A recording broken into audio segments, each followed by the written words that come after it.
They shaved a waitress's head as a sick joke, not knowing the storm about to walk through that door. What happens when a secret marriage collides with a mafia empire? When protection means exposure and love demands impossible choices? Some mistakes can't be undone. If you're new here, subscribe and comment your location. Now let's begin. Come on, hold her down. This is going to be hilarious.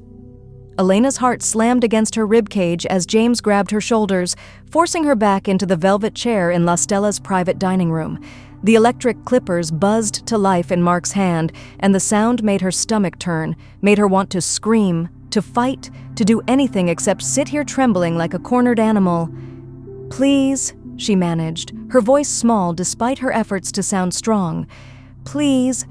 I'm just trying to do my job. I brought you your drinks. I didn't do anything wrong." "That's exactly the point, sweetheart," David said, circling her with his phone out, already recording. His designer watch caught the dim candlelight, probably worth more than 3 months of her salary. "You're boring. You're invisible. So we're making you memorable. Consider it a public service." Mark brought the clippers closer, grinning like a child about to pull the wings off a butterfly. "Besides, we're bored as hell. The boss has us doing legitimate business crap all week. We need some entertainment." The boss. Elena's breath caught at the mention of him. Daniel, her husband. The man these 3 idiots worked for, not knowing that the plain waitress they'd cornered was the woman their boss went home to every night. The woman he'd married in secret 18 months ago in a tiny courthouse ceremony with only a judge as witness. "Keep your life separate from mine, amore mio," Daniel had insisted, cupping her face in his scarred hands with devastating gentleness. "You're the only pure thing I have, the only part of my world that hasn't been stained by blood. If anyone knows about you, about us, they'll use you against me. Or worse, they'll hurt you to get to me. Please, Elena, let me protect you by keeping you hidden." She'd agreed because she loved him, because she understood that Daniel Marchetti, the most feared mafia boss in the city, carried wounds deeper than bullets could create. Because when he held her in the dark and whispered Italian endearments, she believed they could build something beautiful in the spaces between his violence and her innocence. But now, as the clippers tore through her long dark hair, as chunks of it fell to the expensive carpet like offerings at an altar of cruelty, Elena wondered if the secret had been worth it. "Oh man, this is perfect," James laughed, holding her shoulders tighter. "Wait till the guys see this. A complete makeover courtesy of the Marchetti organization." "Already posted to the group chat," David confirmed, zooming in on Elena's face with his phone. "This is getting so many likes." Elena squeezed her eyes shut as the clippers made another pass, as more of her hair, the hair she'd been growing for 4 years, the hair Daniel loved to run his fingers through when they made love, was destroyed for entertainment. Tears slipped down her cheeks despite her best efforts to hold them back. She thought about this morning. Daniel kissing her goodbye at their small apartment across town, the one none of his associates knew about. His fingers lingering in her hair as he promised to be home by midnight. "Ti amo, amore mio," he'd whispered against her lips. More than anything in this world. If he could see her now. The door didn't open. It exploded. One moment it was closed, the next it was hanging crooked on its hinges, and standing in the doorway like an avenging angel was Daniel Marchetti. Elena had seen her husband in many states, loving and tender when he brought her coffee in bed, focused and sharp when he handled business calls, playfully competitive when they played cards for dishwashing duties, even vulnerable and broken after nightmares about his past. But this was something else entirely. This was the man who'd built an empire on fear and loyalty, the man whose name made grown criminals cross themselves, the man who'd once walked into a rival family stronghold alone and walked out the only survivor. Daniel stood there in a black 3-piece suit, perfectly tailored to his tall, powerful frame. At 39, he was devastating, all sharp cheekbones and intense dark eyes, his black hair swept back from a face that could seduce or terrorize depending on his mood. Right now, those eyes promised death. The temperature in the room dropped 20 degrees. "Boss!" Mark's voice cracked as the clippers fell from his hands, clattering against the marble floor, his face drained of all color. We didn't mean, don't, speak. 2 words, spoken so quietly they were barely above a whisper, but the authority in them, the barely contained violence, made all 3 men freeze like prey animals who'd just realized they were in the presence of an apex predator. Daniel's gaze swept the scene with terrible precision, the discarded clippers still buzzing on the floor, the phones recording, James's hands on Elena's shoulders, David's guilty step backward, and Elena herself, sitting in that chair with half her beautiful hair destroyed, tears streaming down her face, her white uniform torn at the collar where they'd grabbed her. Something flickered across Daniel's face, pain so raw and visceral that Elena felt it echo in her own chest, his jaw clenched so hard she could see the muscle jumping. His hands, usually so controlled, curled into fists at his sides. Then the pain was gone, replaced by something infinitely more dangerous. "Paul," Daniel said, his voice still deadly calm. His second-in-command appeared in the doorway within seconds. Paul took one look at the situation, at Elena, at the 3 idiots, at his boss's face, and paled, which was saying something for a man who'd been in the life for 30 years. "Clear the restaurant," Daniel ordered. "Everyone out, staff, customers, kitchen workers, everyone. I want this building empty in 3 minutes, and Paul, if anyone asks questions, tell them there's a gas leak." "On it, boss." Paul disappeared, and Elena heard his voice booming through the restaurant, heard the confused protests of diners, heard chairs scraping and dishes clattering as La Stella emptied. Daniel moved into the room with the controlled grace of a panther. He shrugged out of his suit jacket, folding it with careful precision over a nearby chair. Then he rolled up his sleeves, exposing the tattoos that marked his rank and history. A crowned lion on his right forearm, Roman numerals on his left that Elena knew represented the number of years he'd been in the family. She'd kissed those tattoos countless times, traced them with her fingers in the quiet moments before sleep, memorized every line and shadow. He walked straight to her, his expensive shoes silent on the carpet. He ignored the 3 men completely, as if they were beneath his notice, as if they were already dead and just didn't know it yet. When Daniel knelt beside her chair, his hands were gentle as they cupped her face, his thumbs brushing away her tears with a tenderness that seemed impossible for a man radiating such violence. "Amore," he breathed, and his voice cracked. Just slightly, but Elena heard it, felt it in her soul. "Did they hurt you? Tell me where. Tell me everything." She shook her head, not trusting her voice. Daniel's jaw clenched as he examined her butchered hair, his fingers ghosting over her scalp where the clippers had cut too close, where they'd nicked her skin. She saw the exact moment he noticed the small cuts, saw his eyes darken to something almost black. "Boss, please, we can explain," James started. Daniel still didn't look at them. His entire focus was on Elena, checking her for injuries, his hands trembling as they moved over her shoulders, her arms, assessing damage. "If any of you speak again without my explicit permission," Daniel said quietly, conversationally, "I will cut out your tongues and feed them to my dogs. Do you understand?" 3 frantic nods. Daniel turned back to Elena, his eyes searching hers with desperate intensity. "Are you hurt anywhere else? Did they touch you anywhere other than your hair and shoulders?" "No," Elena managed, her voice hoarse. Just this. Daniel, Shh, amore mio. It's okay. I'm here now." He pressed a kiss to her forehead, lingering there as if drawing strength from her presence. "Nothing else will happen to you. I swear it on my life. I swear it on my mother's grave." He stood slowly, and Elena watched the transformation happen in real time. The loving husband, the gentle man who cried during romantic movies, receded.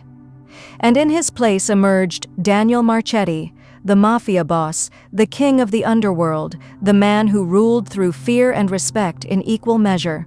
He turned to face the 3 men, and the look on his face made Elena's blood run cold, despite knowing it wasn't directed at her. "Do you know who this woman is?" Daniel asked, his voice still soft, still terrifyingly calm. A waitress? James ventured, his voice shaking like a leaf in a hurricane. Try again. Silence. Mark looked like he might actually vomit. David's phone slipped from his nerveless fingers, hitting the carpet with a muffled thud. This woman, Daniel continued, each word precise and deliberate, is Elena Marchetti, my wife, my partner, the person I value above everything, above money, above power, above my own life. The only good thing in my entire miserable existence. The words hung in the air like an execution sentence. Your wife? David's voice came out as a squeak. But boss, she works here. She's just a waitress. She's nobody. Nobody? Daniel's laugh was hollow, bitter, dangerous. Is that what you think? That because she works an honest job, because she doesn't parade around in designer clothes and diamonds, she's nobody? He took a step toward them, and all three men flinched. Let me educate you on exactly how wrong you are. This woman has a master's degree in literature. She speaks 3 languages fluently. She volunteers at a children's hospital every Sunday. She's kinder, smarter, and more valuable than all 3 of you combined will ever be in your worthless lives. Daniel's voice never rose. But somehow it filled the entire room, heavy with authority and barely controlled rage. And you terrorized her. You humiliated her. You physically assaulted her and filmed it for entertainment. You took something beautiful and destroyed it because you were bored. Boss, we didn't know! James fell to his knees, his hands raised in supplication. I swear on everything, we didn't know she was your wife. If you'd known, you wouldn't have done it, Daniel interrupted. So you're telling me the only thing that stopped you from being decent human beings was knowledge of her connection to me? That without that knowledge, terrorizing women is acceptable behavior? None of them had an answer. Daniel circled them slowly, like a shark circling prey. For 18 months, I've kept my marriage secret. Not because I was ashamed, never that. Elena is the best thing that ever happened to me. I kept it secret to protect her from my world, from the violence, the danger, the constant threat. I wanted her to have something normal, something untouched by blood. He stopped in front of Mark, looking down at him with contempt that was almost palpable. But you 3 took that from us. You destroyed the safe space I'd built for her. You violated her and broadcast it to the entire family. So now everyone knows. Every enemy I have will see her as my weakness. Every rival will see her as a target. Every piece of human garbage who wants to hurt me will know exactly how to do it. His voice dropped even lower, became almost conversational. You've painted a target on my wife's back. So tell me, gentlemen, why shouldn't I paint your blood on these walls? Please, Mark whispered. Please, boss, we'll make it right. We'll delete the videos, we'll tell everyone it was a mistake, You'll do nothing, Daniel cut him off, except wait while I decide your fate, and pray that my wife's mercy is stronger than my rage. Because left to my own devices, I'd make you suffer for days before I finally let you die. He looked at Elena, and she saw the question in his eyes, saw the struggle there. What do you want me to do? Elena stood on shaking legs, using the chair for support. She looked at the 3 men who'd tormented her, young, stupid, drunk on power they hadn't earned and respect they didn't deserve. Part of her wanted to watch Daniel destroy them. Part of her wanted revenge, wanted them to feel the fear and helplessness she'd felt. But she looked at Daniel, at the man she loved, and saw the pain beneath the rage, saw the guilt eating at him because he thought he'd failed to protect her. And she knew that killing these idiots wouldn't fix anything, wouldn't make her feel safer, wouldn't undo what had happened. Don't kill them, she said quietly. Daniel's eyes widened fractionally. Elena, I mean it, Daniel. She walked to him, placed a hand on his chest, felt his heart racing beneath her palm. They're idiots. Cruel, pathetic idiots who got drunk on power and forgot how to be human. But they didn't know who I was. And if you kill them for not knowing, what does that say? That I'm only valuable because I'm your wife? Daniel covered her hand with his eyes searching her face. You're valuable because you exist, amore. You're valuable because you're you. But they hurt you. They terrorized you. That's unforgivable. Then make them live with what they did, Elena said. Make them understand. Make them remember every single day what happens when you forget that everyone deserves basic human decency. But don't kill them, please, for me. Daniel closed his eyes, taking a deep breath. When he opened them again, Elena saw the struggle there, saw him forcing back the violence, the rage, the desire for revenge. For you, he said finally. Only for you, amore mio. But understand, they will be punished, severely. He turned back to the three men, his decision made. Paul! His second-in-command appeared immediately. Take these three to the warehouse, the south room. Strip them of their phones, their weapons, their dignity. They get water, nothing else. They stay there until I decide what to do with them. Boss, James started. I told you not to speak, Daniel said calmly. That's strike one. There won't be a strike three. Paul, if any of them speaks again, gag them. As Paul and two other men Elena didn't recognize herded the three terrified subordinates out of the room, she heard David sobbing, heard Mark whispering prayers under his breath, heard James's teeth chattering with fear. When they were alone, truly alone, Daniel pulled Elena into his arms, holding her so tightly she could barely breathe. She felt him trembling, felt the control he was exerting to hold himself together. I'm so sorry, he whispered into what remained of her hair. God, Elena, I'm so sorry. My one job was keeping you safe, and I failed. I failed you so badly. You didn't fail me, Elena said, her arms going around his waist. This secret was always going to come out eventually. Maybe this was the universe telling us it was time to stop hiding. Hiding you kept you safe. Did it? Elena pulled back to look at him. Because from where I'm standing, hiding me made me vulnerable. Your own men didn't know to protect me because they didn't know I was yours. They thought I was fair game. Daniel flinched at that truth. What do you want from me, Elena? Tell me. I'll do anything. Give up the family, leave the city, start over somewhere else. Just tell me what you need. I need you to take me to your real home, Elena said. Not our little apartment. Your penthouse. The place where Daniel Marchetti actually lives. I want to see all of you. Not just the parts you think are safe for me. Something shifted in his expression. Hope mixed with fear, mixed with desperate longing. You understand what that means? He asked. If you're seen at the penthouse, if you're known as my wife, everything changes. You'll need security, protection. You won't be able to work here anymore, won't be able to walk down the street alone. Your entire life as you know it ends. My life as I knew it ended the moment those clippers touched my hair, Elena said firmly.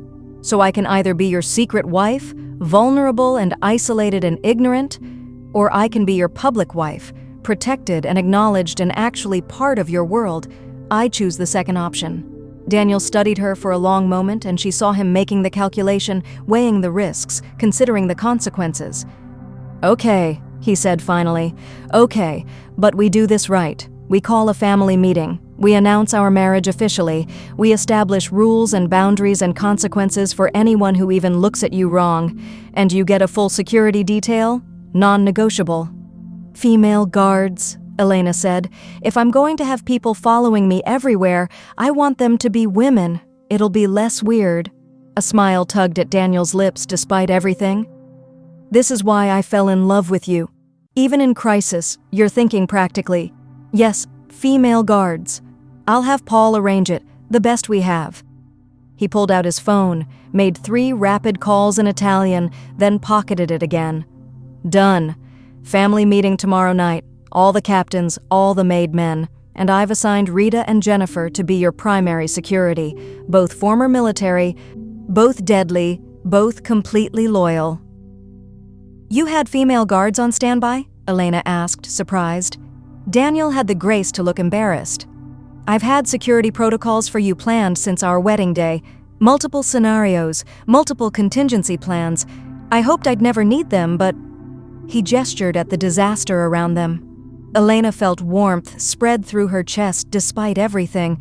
Even while keeping her secret, he'd been planning how to protect her if that secret was ever revealed. Take me home, she said softly. "Your home. Our home. Show me everything." The drive to Daniel's penthouse was surreal.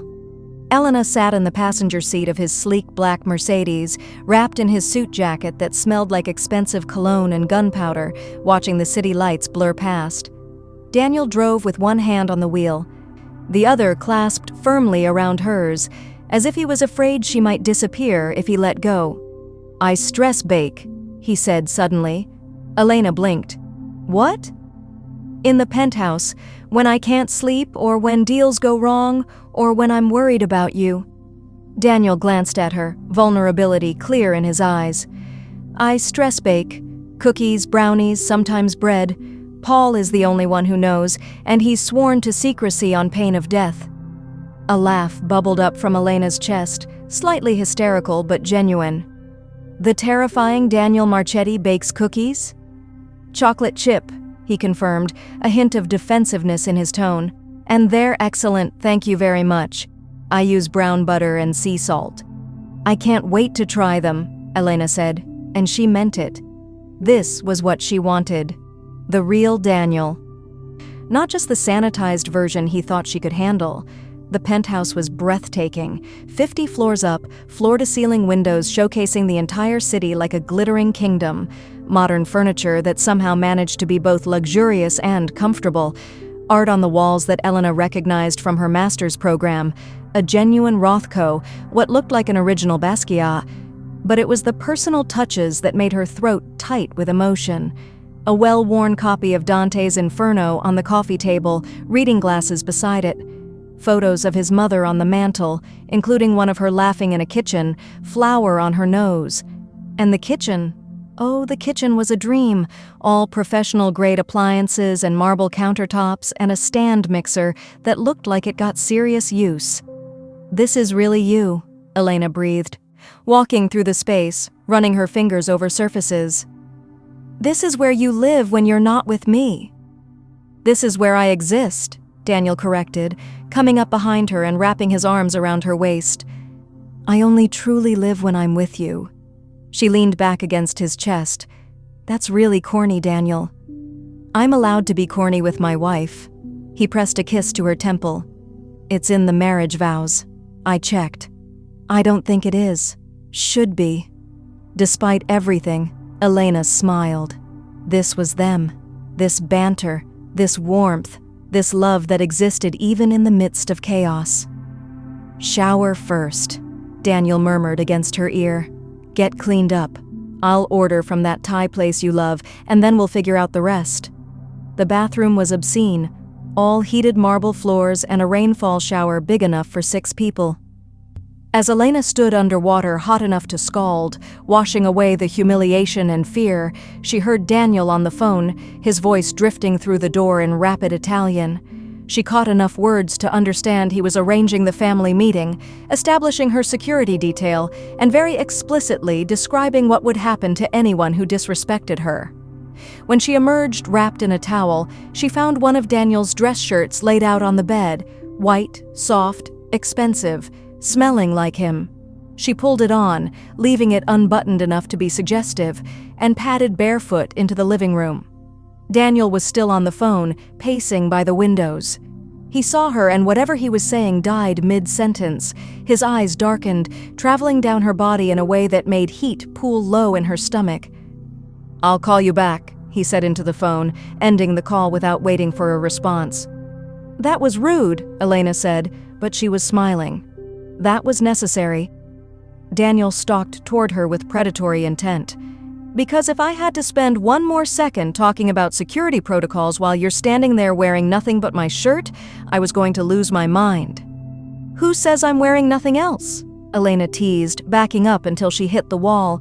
Daniel caged her in with his arms, leaning down until his lips brushed her ear. "Am I wrong?" "No," she admitted breathlessly. His laugh was low and dark and made her shiver.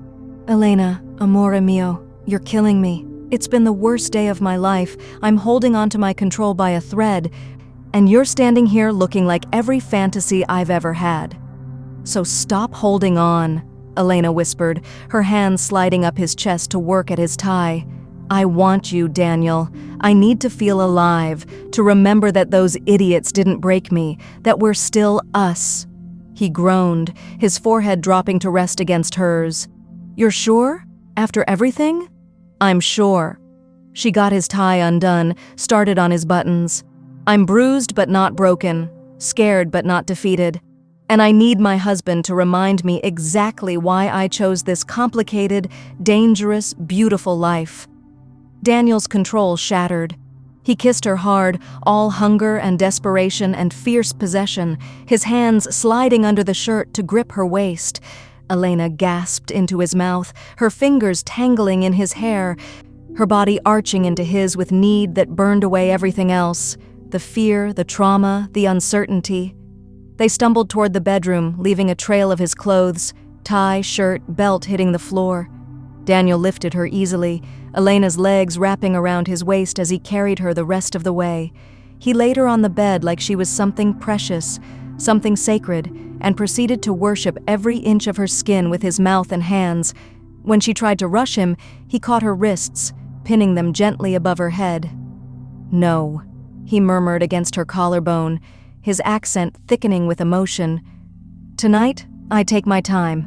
Tonight I show you exactly how much you mean to me, how completely you own me."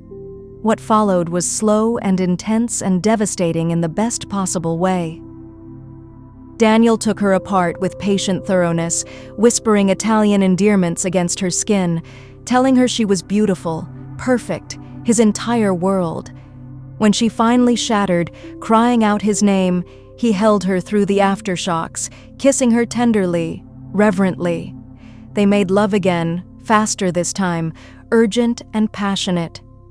And then a third time in the shower, Elena pressed against the tile as Daniel showed her in the most primal way possible that she was his and he was hers, and nothing would ever change that.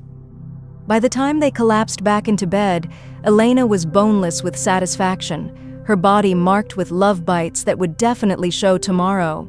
Daniel pulled her against his chest, his fingers tracing lazy patterns on her shoulder.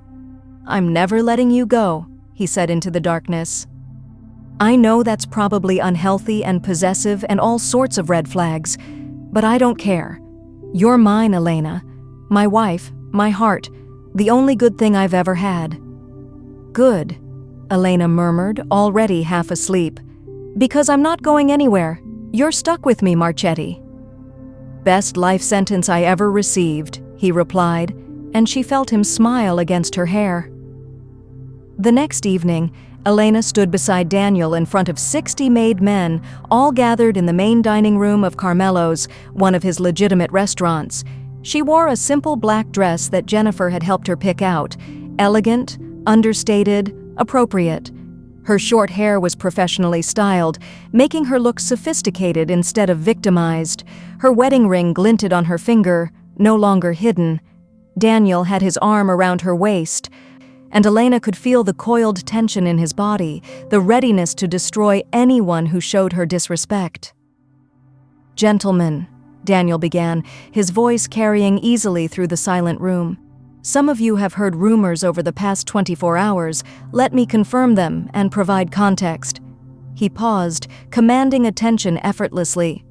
3 nights ago, 3 members of our organization, James Carlotti, Mark Rossi, and David DeLuca, committed an act of such profound stupidity that I'm still deciding whether stupidity should be a capital offense in this family. Nervous laughter rippled through the crowd. They cornered a waitress at La Stella. They terrorized her. They physically assaulted her. They shaved her head for their entertainment and filmed it to share with all of you. Daniel's voice never rose.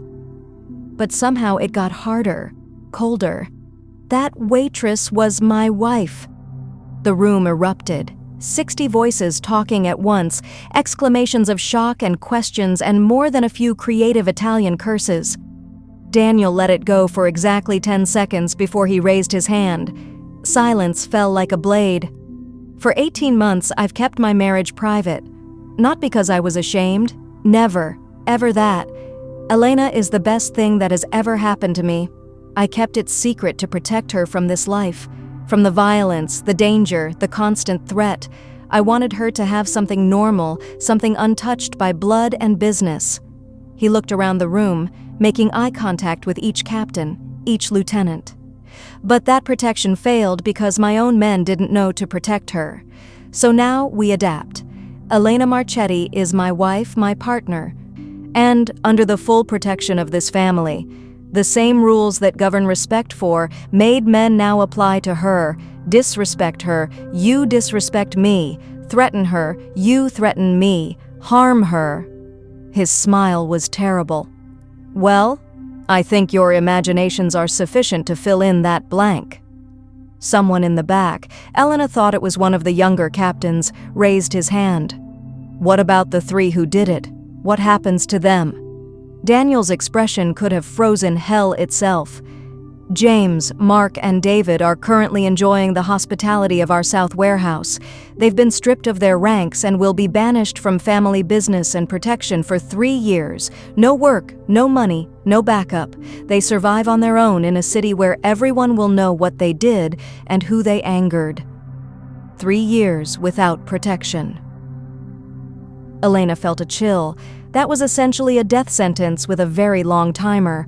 If they somehow survive that long, Daniel continued, if they prove they've learned respect and consequences, then maybe they can petition to return. But they start over from nothing. No rank, no respect, nothing but what they can earn back. He nodded at Paul, who pulled up a projector. 3 faces appeared on the screen behind Daniel, James, Mark, and David, all looking significantly worse for wear after a night in the warehouse. Let this be a lesson to everyone in this room, Daniel said. Power without respect is worthless. Strength without honor is weakness. And in this family we protect our own, especially those who can't protect themselves. He gestured toward Elena. Now, let me formally introduce you to the woman who had the questionable judgment to marry me. Elena, say hello to the family. Elena stepped forward slightly, very aware of 60 pairs of eyes on her. She'd been practicing what to say, how to present herself, but looking at all these dangerous men, she decided to just be herself. Hi, she said, projecting confidence she mostly felt. I'm Elena. I'm told I should be terrified of all of you, but honestly, after watching Daniel argue with customer service for 45 minutes last week because they got our pizza order wrong, nothing scares me anymore. There was a beat of shocked silence, then someone laughed, and then the whole room was laughing, the tension breaking like a dam bursting. Daniel pulled her back against him, his lips brushing her ear. You're perfect, he whispered. Absolutely perfect. As the meeting dissolved into something more social, men approaching to introduce themselves, to offer congratulations, to make it clear they understood the new order, Elena noticed Rita and Jennifer standing near the door, watching everything with professional intensity. Your new shadows, Daniel murmured. Rita is the tall one, former Marine. Jennifer is the shorter one, former Secret Service. Both completely loyal, both deadly. You're in good hands. They're very intimidating, Elena observed. That's the point, amore. Over the next hour, Elena met what felt like 100 people. Captains and soldiers and associates, all of them carefully respectful, all of them clearly understanding that she was off limits. Some were warm, congratulating her genuinely, others were more reserved, clearly adjusting to this new reality. But all of them understood the message. Elena Marchetti was protected. When they finally made it home, to the penthouse, which was now officially home in Elena's mind, she collapsed on the sofa with a dramatic sigh. That was exhausting, she declared. How do you do that all the time? Practice, Daniel said, sitting beside her and pulling her feet into his lap. He started massaging them, and Elena groaned with relief. And I've been doing it since I was 21. You'll get used to it. Will I? Elena asked. Because right now, I feel like I'm playing dress-up in someone else's life. Daniel's hands stilled on her feet. Is that how you feel? Like this isn't your life? No, Elena said quickly. I just mean, it's a lot. The security, the politics, the constant awareness of danger. It's different from our quiet life before." "Do you regret it?" Daniel asked quietly.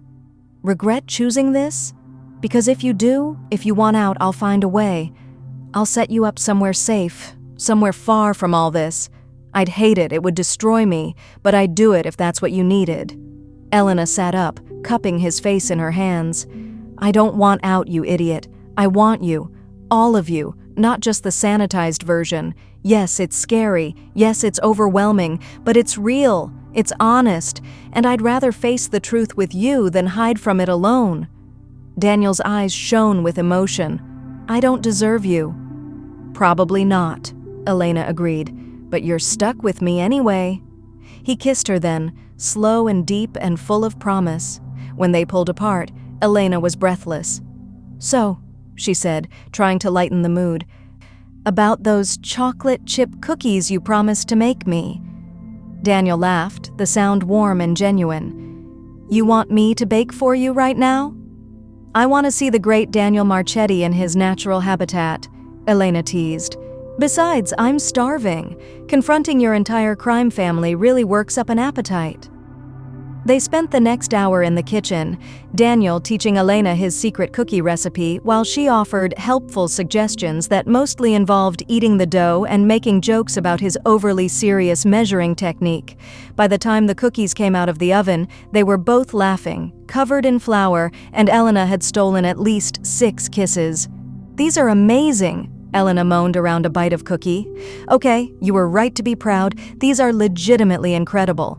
"Told you," Daniel said smugly. "My mother's recipe. She made them every Sunday after church."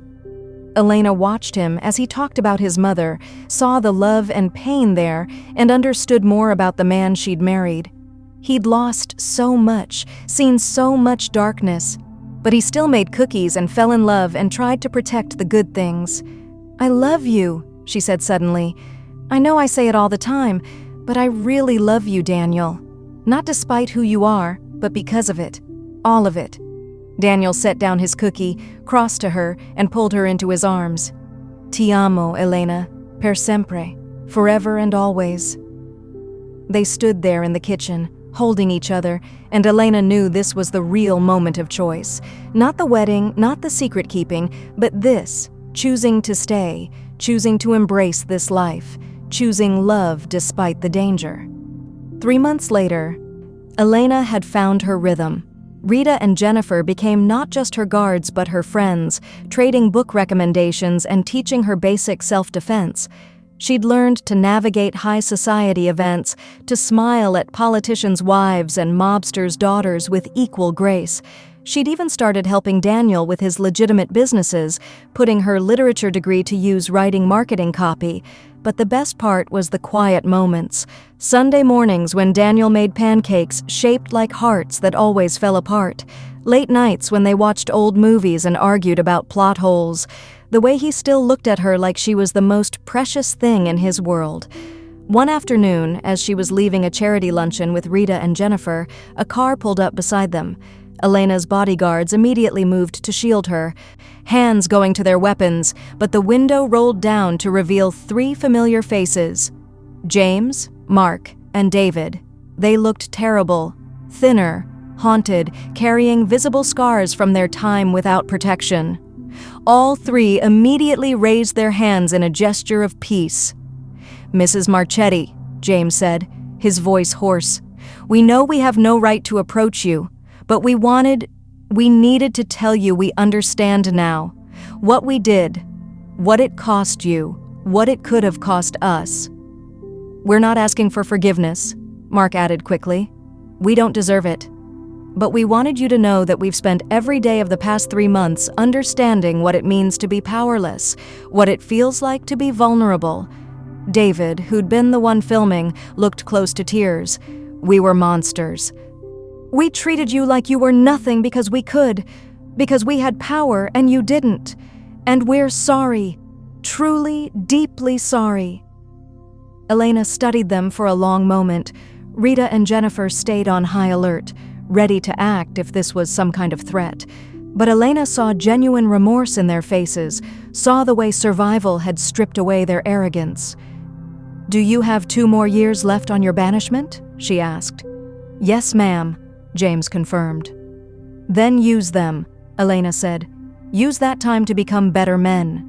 Because when you come back, if you come back, I'll be watching. We'll all be watching. And if you ever treat anyone the way you treated me, there won't be mercy a second time." "We understand," Mark said.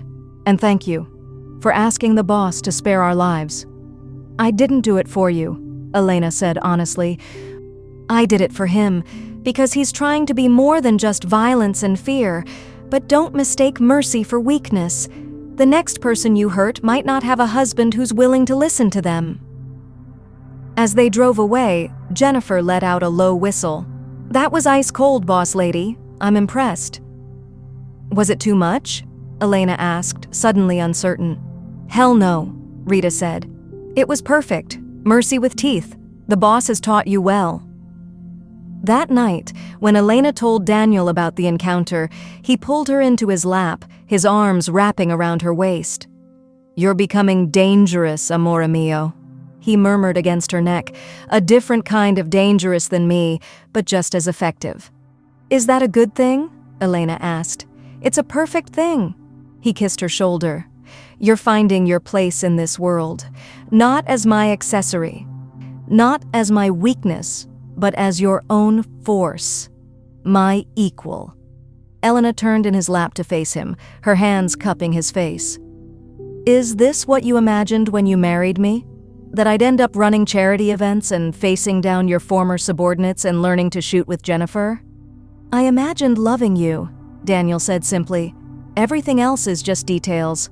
Beautiful, surprising, sometimes terrifying details.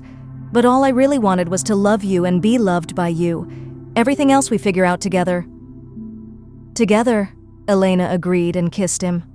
Later, as they lay tangled in sheets, the city lights painting patterns across their skin, Elena thought about the woman she'd been before, the invisible waitress, the secret wife, the hidden treasure.